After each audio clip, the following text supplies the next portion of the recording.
What the after is a blur of sirens of my new husband Leo, gasping for breath on the manicured lawn, his skin mottled and cold under the string lights we'd so carefully hung. The after is my mother-in-law, Eleanor Vance, her face a perfect mask of tragic horror, clutching me as I screamed, her whisper in my ear a chilling contrast to the chaos. My poor, poor dear. It was clearly an allergic reaction. So sudden. But I had seen it. In the shimmering crystal of my champagne flute, a pinch of fine, white powder, disappearing like a secret into the golden bubbles. A last, second instinct, born of a lifetime of watching people's hands, made me swap our glasses as we turned to greet a well-wisher. I drank from his glass. He drank from mine. And he died. I stood there, my white dress stained with grass and tragedy, watching Eleanor perform her grieving masterpiece for the crowd. And I understood with a clarity that froze my blood, this was not a mistake. The target had been me. The inheritance from my late father. A modest but life-changing trust fund activated upon my marriage, was now by the terms of his will. Voided and set to be absorbed back into the family estate she controlled. My marriage was meant to be a death sentence, my inheritance her reward. The police bought the allergy story, the press mourned with the powerful Vance family. And I was left a widow in a gilded cage of sympathy. Every tear I should scrutinized by Eleanor's cold, assessing eyes.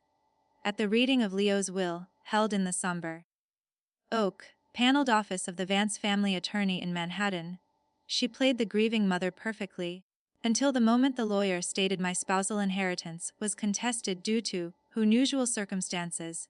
Then, her eyes met mine across the polished table. A fleeting, ice-cold glance of pure, undiluted triumph. It was a look that erased all doubt, all grief, and replaced it with a silent, roaring truth.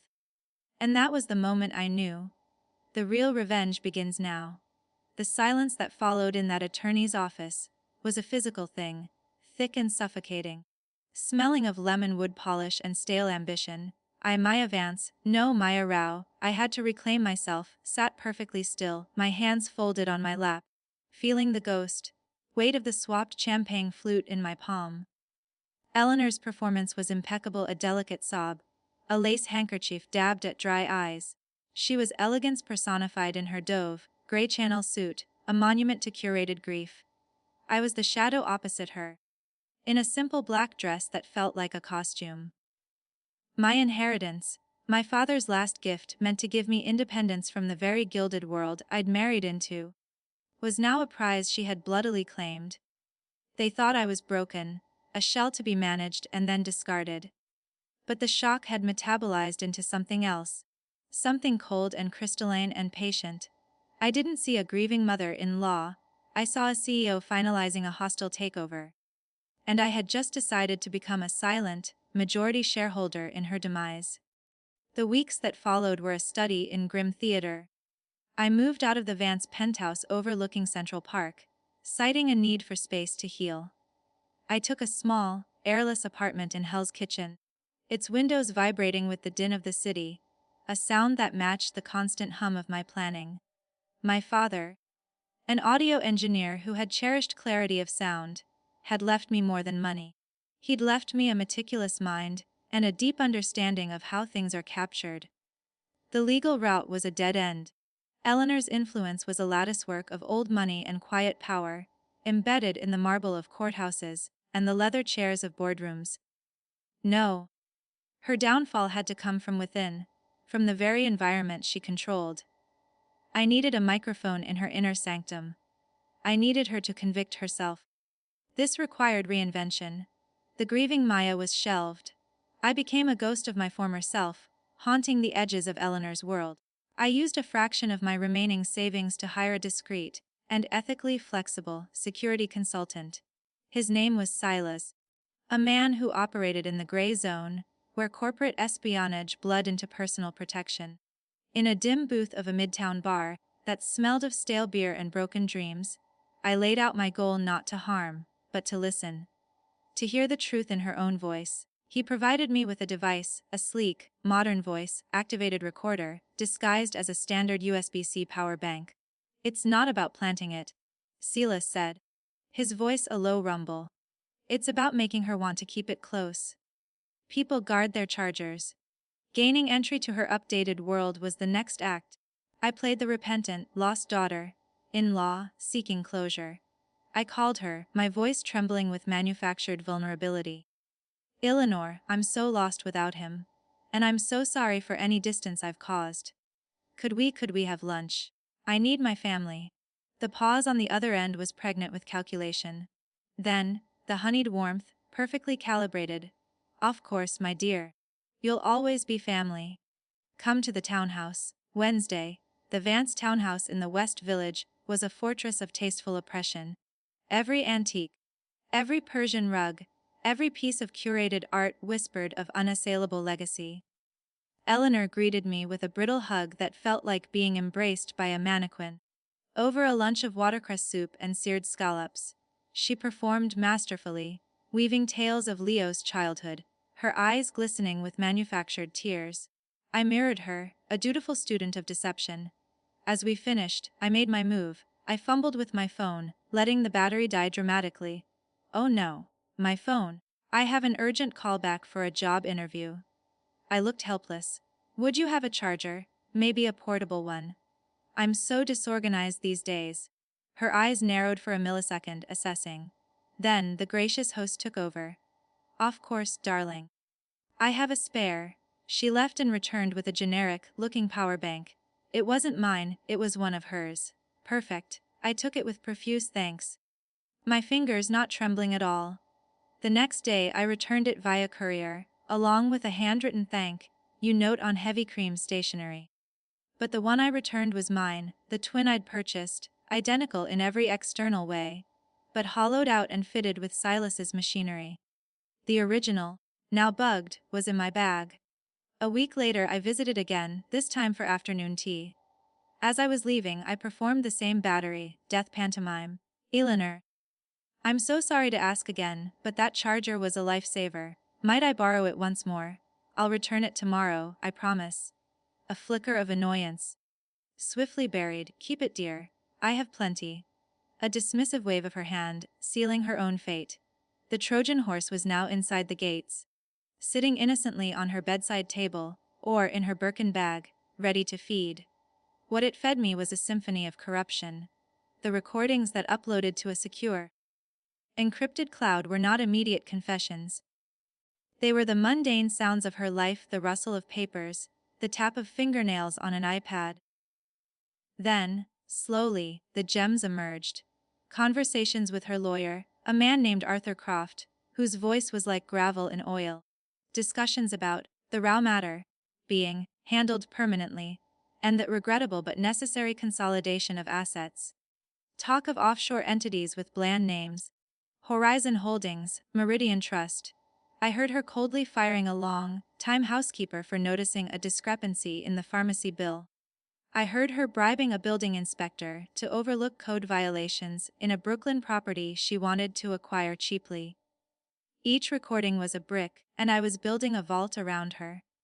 But the centerpiece, the sonata of her guilt, came one rainy Thursday night.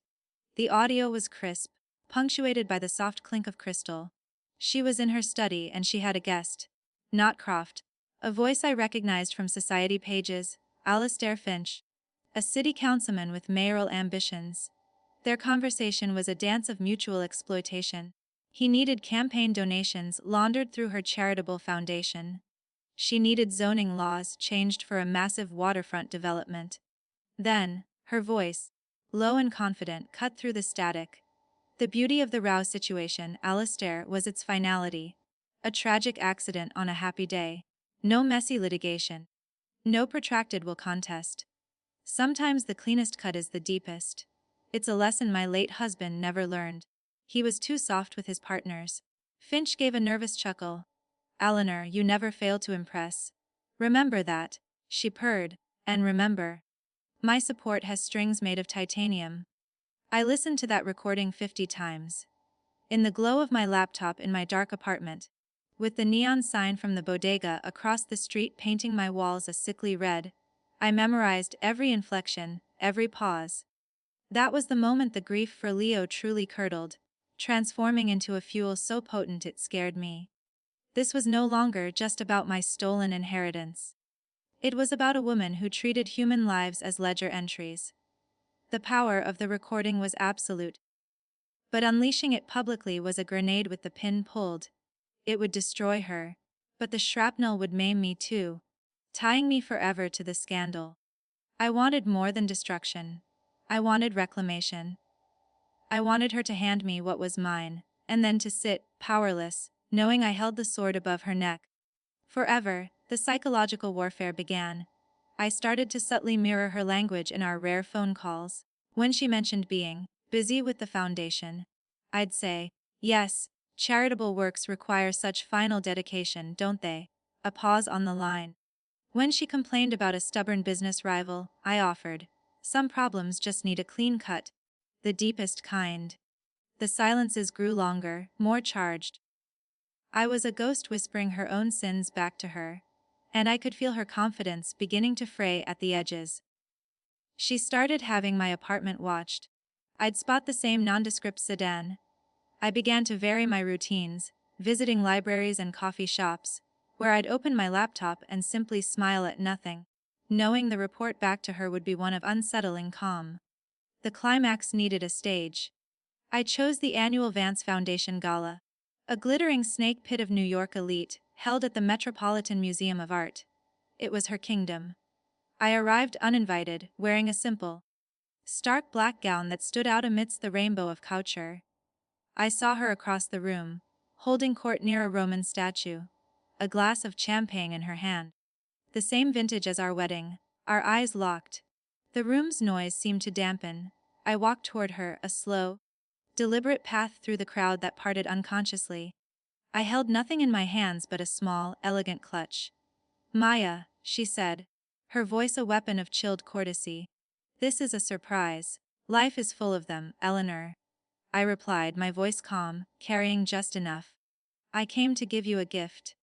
A thank you for all your guidance. A wary curiosity flickered in her eyes. I opened my clutch and pulled out not the recorder, but a single, wired earbud. I held it out to her. For your ears only. It's a recording I think you'll find fascinating. A conversation about clean cuts and finality. From your study. 2 Thursdays ago, around 9 p.m. The color drained from her face, leaving her expertly applied makeup a grotesque mask. She didn't move. The people around us sensed the shift in atmospheric pressure, their conversations dying to a murmur. This is nonsense, she hissed. But the fear in her eyes was real, a wild animal glimpsed for the first time. Listen, I said softly, insistently, the earbud hovering between us like a venomous insect. Or don't, I have copies, many, many copies, and instructions with a very trusted friend to release them to the Times, the DA, and Councilman Finch's opponents if I so much as stub my toe. Her hand, the one not holding the champagne, trembled. She took the earbud. She turned slightly away from the crowd, inserted it, and I watched as the full weight of her own voice, her own bald confession, delivered its verdict. 60 seconds. It felt like an hour. When she turned back, she was a different woman. The elegance was still there, but it was cracked, a porcelain vase holding something rotten inside. The terror in her eyes was not of exposure, but of losing control. It was the most beautiful thing I'd ever seen. What do you want? The words were ground out, barely audible. First, you will instruct Croft to transfer every penny of my inheritance, plus 50% of the interest it has accrued in your accounts since Leo's death, into an account of my choosing by 9 a.m. tomorrow. You will then sign over to me the deed to the Hamptons cottage. Leo loved it there. It's mine. That's extortion. No, I corrected, leaning in close, smelling her expensive, floral perfume. It's restitution, with a premium for emotional distress. Second, you will resign from the board of the Vance Foundation, citing a need for a spiritual retreat. You will recommend me as your interim replacement. She stared, aghast. You can't be serious. The recording thinks I am. Third, and finally, you will live. You will live in this city, in your beautiful houses, and you will see me at every charity event, every gallery opening, every place where your world intersects with mine. You will see me thriving. And you will know, every single day, that the only thing standing between you and a prison cell is my whim. Your legacy will be mine to curate. The gala swirled around us, a vortex of oblivious laughter and clinking glass. In its eye we stood locked in a silent transfer of power. She was defeated, she knew it. I saw the calculation, the lawyers, the denials, the scandal, and I saw her discard each option. The evidence was too perfect, too damning. The recording, she whispered, lives with me, I said. Think of it as an insurance policy. With a very, very high premium. Do we have an understanding? She nodded, once a sharp, mechanical jerk of her head. I plucked the earbud from her hand and placed it back in my clutch. I gave her a smile, a genuine one. Fueled by a cold, boundless freedom. Enjoy the rest of your party, Eleanor. I turned and walked away, through the temple of art and money, feeling the weight of 100 glances. But I only felt one, hers, burning into my back like a brand of her utter, complete, and permanent defeat. I stepped out into the cool New York night, the city's roar a welcoming symphony. The revenge was not in a prison sentence. It was in her golden cage, now of my making. It was in the inheritance finally in my name. It was in the silent, perpetual fear that would be her new shadow. I had swapped the glasses, and in doing so I had swapped our fates. The real revenge wasn't an event, it was a state of being. And mine had just begun.